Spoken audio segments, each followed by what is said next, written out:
வணக்கம் உறவுகளே. சிந்தனை கதைகள். ஒரு இளைஞர் தினமும் ஒரு பாட்டியிடம் ஆரஞ்சு பழங்களை வாங்குவார். பழங்களை எடை போட்டு வாங்கி பணம் கொடுத்தபின் அந்த பழத்திலிருந்து ஒன்றை எடுத்து அதில் உள்ள ஒரு சுளையை வாயில் போட்டுவிட்டு, இந்த பழம் மிகவும் புளிப்பாக உள்ளது என்று அந்த பாட்டியிடம் கொடுத்து சாப்பிட சொல்லி புகார் செய்வார்.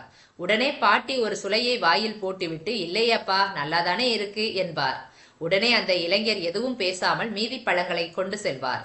இதையெல்லாம் பார்த்து கொண்டிருந்த அவர் மனைவி அவரிடம், ஏங்க, பழங்கள் நல்லா இனிப்பாதானே இருக்கு, ஏன் தினமும் இப்படி நல்லா இல்லைன்னு சொல்லிவிட்டு பின்னர் வாங்கி வருகிறீர்கள் என்று கேட்டாள்.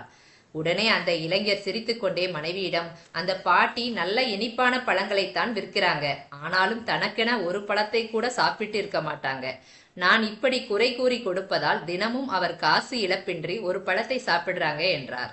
தினமும் நடக்கும் இந்த நாடகத்தை அருகில் இருந்த காய்கறி வியாபாரி கவனித்துவிட்டு அந்த பாட்டியிடம், அந்த ஆள் தினமும் உன் பழங்களை குறை கூறுகிறான், இருந்தும் நீ ஏன் அவனுக்கு எடை அதிகமாக போட்டு பழங்களை கொடுக்கிறாய் என்றாள்.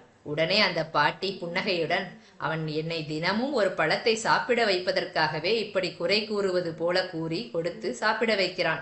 இது எனக்கு தெரியாது என்று அவன் நினைக்கிறான். நான் எடை அதிகமாக பழங்களை போடுவதில்லை.